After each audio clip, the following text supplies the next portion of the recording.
नमस्कार दोस्तों, मैं फरमान खान आप सभी का स्वागत करता हूं। और जैसा कि आपको पता है, हम नेटवर्किंग सीरीज पर काम कर रहे हैं और आज हम बात करेंगे हमारे नेटवर्किंग सीरीज के तीसरे वीडियो की। तो बिना वक्त गंवाए शुरू करते हैं हमारा वीडियो। हमारा पहला क्वेश्चन है, कम्युनिकेशन का वह मोड जिसमें डेटा का फ्लो एक ही दिशा में होता है, simplex, half duplex, full duplex और नन ऑफ दीज। तो क्वेश्चन में यह बोला गया है कि यदि हमारे पास दो सिस्टम्स हैं, ए और बी, और ए यहाँ पर सेंडर है और बी यहाँ पर कौन है, रिसीवर है, तो डाटा का फ्लो हमेशा ए से लेकर बी तक होगा।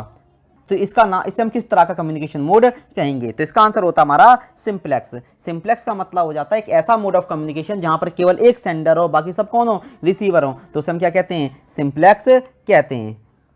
तो यहां हमारा आंसर है ए। तो चलिए दोस्तों, नेक्स्ट क्वेश्चन की ओर चलते हैं। अब हम डेटा संचरण को मापने की इकाई क्या है? बॉड, हर्ट्ज, एमआईपीएस और इनमें से कोई नहीं। तो डेटा संचरण का मतलब होता है कि किसी भी सिस्टम के द्वारा कितना डाटा भेजा गया और कितना डाटा रिसीव किया गया है। तो इसको मापने की इकाई क्या है? तो इसको मापने की इकाई होती है बॉड, और इसे हम बीपीएस स्मॉल में बीपीएस भी लिखते हैं, बिट्स पर सेकंड। तो चलिए दोस्तों, नेक्स्ट क्वेश्चन की ओर चलेंगे। अब हम डाटा संचरण का वह माध्यम जिसकी बैंडविड्थ सबसे कम होती है, Ethernet cable, coaxial cable, twisted pair cable और ओएफसी। तो अगर मैंने पिछली वीडियो में आपको बताया था कि बैंडविड्थ क्या होती है, बैंडविड्थ कैसे काम करती है, तो अगर आप इस बारे में जानना चाहते हैं तो मेरा पिछला वीडियो देख सकते हैं। तो यहाँ पर आंसर क्या होगा? तो पहले हम थोड़ा सा ऑप्शंस को और समझते हैं। तो मैंने पिछले वीडियो में आपको बताया था कि ओएफसी केबल की बैंडविड्थ सबसे ज़्यादा होती है, तो ओएफसी केबल इसका आंसर नहीं हो सकता। दूसरे नंबर पर बैंडविड्थ होती है कोएक्सियल केबल की, तो बी आंसर भी नहीं हो सकता। तो यहाँ आंसर होगा क्या? तो यहाँ आंसर हमारा हो जाएगा C, twisted pair cable. Twisted pair cable की बैंडविड्थ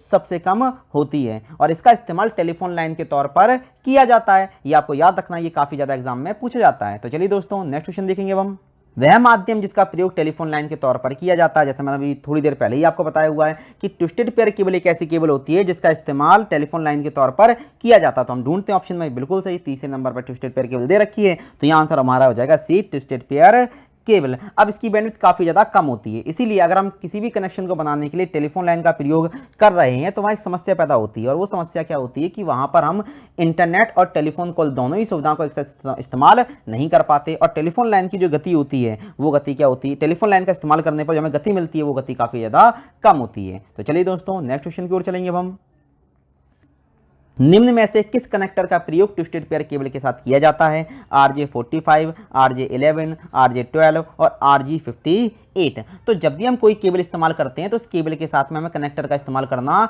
अवश्यंभावी हो जाता है, कि बिना कनेक्टर के केबल को किसी भी सिस्टम के साथ, किसी भी डिवाइस के साथ कनेक्ट नहीं किया जा सकता। तो ट्विस्टेड पेयर केबल के साथ किसका इस्तेमाल करते हैं? अगर आप इस क्वेश्चन को देखो तो ये क्वेश्चन काफ़ी ज़्यादा बार एग्जामों में पूछा जाता है, आपको इसको याद रखना पड़ेगा। तो यहाँ आंसर हो जाएगा हमारा कौन सा, RJ45। RJ का मतलब होता है रजिस्टर्ड जैक 45, तो यहाँ आंसर क्या है, ए, RJ45 हो जाएगा। तो चलिए दोस्तों, नेक्स्ट क्वेश्चन की ओर चलेंगे। वह माध्यम जिसका प्रयोग मेन कनेक्शन के लिए किया जाता है, Ethernet cable, coaxial cable, FireWire और ओएफसी। तो यहाँ बोला गया है कि मेन मतलब मेट्रोपॉलिटन एरिया नेटवर्क के लिए। मेट्रोपॉलिटन एरिया नेटवर्क क्या होता है कि किन्हीं भी दो शहरों को आपस में जोड़ने वाला नेटवर्क, या फिर एक ऐसा नेटवर्क जो बहुत बड़े शहर को कवर करता है, उसे हम मेन कहते हैं। अगर हम पूरे के पूरे शहर को जोड़ना चाहते हैं तो हमें एक ऐसी केबल की आवश्यकता है जिसकी बैंडविड्थ अधिक हो, और जैसे मैं आपको बता चुका हूँ कि बैंडविड्थ अधिक किसकी होती है, बैंडविड्थ अधिक होती है हमारी ओएफसी की, लेकिन ओएफसी का इस्तेमाल करना महंगा पड़ता है, तो हम ओएफसी का इस्तेमाल नहीं कर सकते। तो दूसरे नंबर पर बैंडविड्थ किसकी अधिक होती है? तो दूसरे नंबर पर बैंडविड्थ अधिक होती है हमारी कोएक्सियल केबल की, तो यहाँ आंसर हमारा हो जाएगा कोएक्सियल केबल। तो चलिए दोस्तों, नेक्स्ट क्वेश्चन की ओर चलते हैं।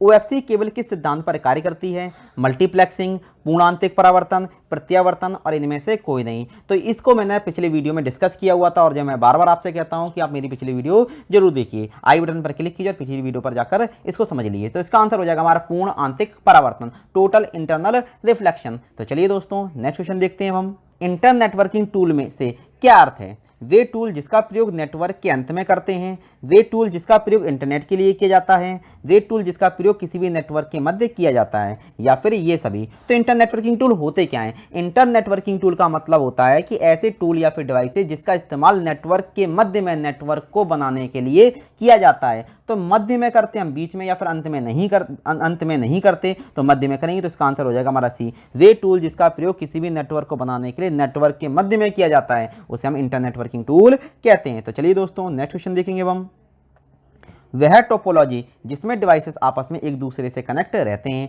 बस, स्टार, रिंग और हाइब्रिड। तो मैंने अपने पिछली वीडियो में आपको समझाया था कि टोपोलॉजी का मतलब होता है इलेक्ट्रॉनिक डिवाइसेस को आपस में कनेक्ट करने का डिज़ाइन या किसी भी नेटवर्क का आर्किटेक्चर को हम टोपोलॉजी कहते हैं। अब यहाँ बोला गया कि एक ऐसी टोपोलॉजी जहाँ पर डिवाइस एक दूसरे के साथ में कनेक्टेड है, तो एक दूसरे के साथ में कनेक्ट रहते हैं हमारे किस में, रिंग में। अगर हम देखें तो बस में क्या होता है, बस में हम क्या करते हैं, सीरियल वाइज लगाते चले जाते हैं, तो इसका आंसर बस नहीं हो सकता। स्टार में क्या होता है, सभी किसी न किसी होस्ट से कनेक्ट रहते हैं। रिंग में क्या होगा कि रिंग में सारे के सारे सिस्टम एक दूसरे के साथ में कनेक्ट रहते हैं। तो यहाँ आंसर हमारा हो जाएगा सी, रिंग टोपोलॉजी। इसे हम लूप टोपोलॉजी भी कह सकते हैं। तो चलिए दोस्तों नेक्स्ट क्वेश्चन देखेंगे।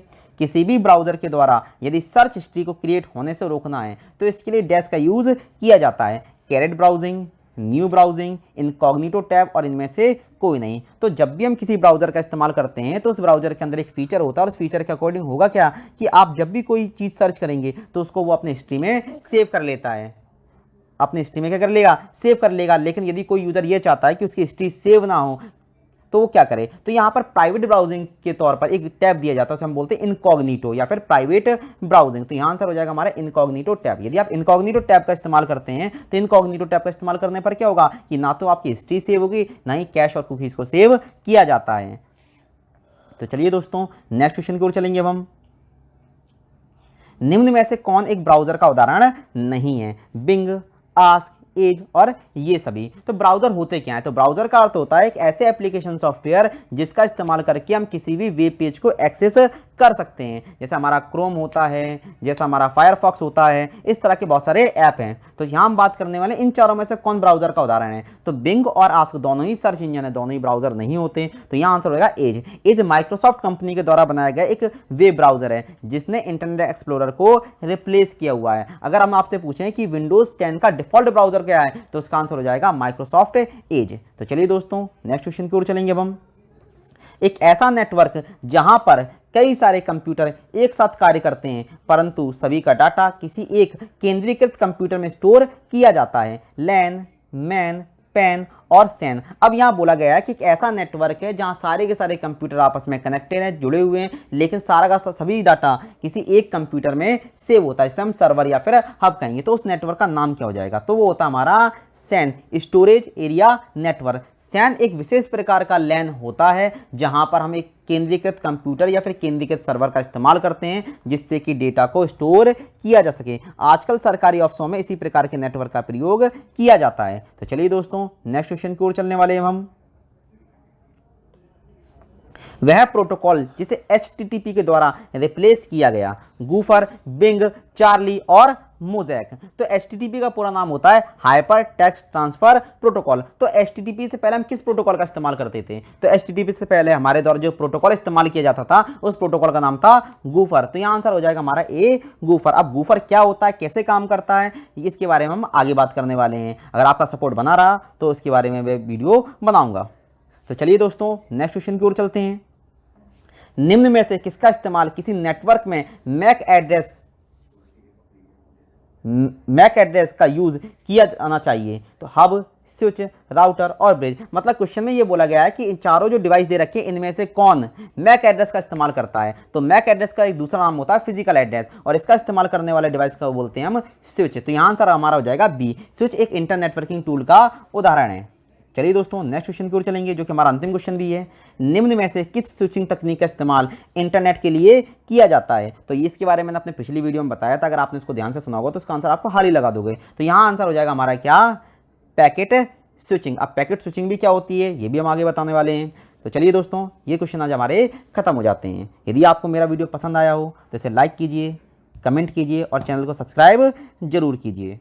अब नेक्स्ट वीडियो में टिकटॉक बैन पर बनाने वाला हूं कि टिकटॉक बैन में भारत सरकार की कौन कौन सी एजेंसियां रिस्पॉन्सिबल हैं और किसी भी ऐप को या फिर वेबसाइट को बैन करने का तरीका क्या होता है।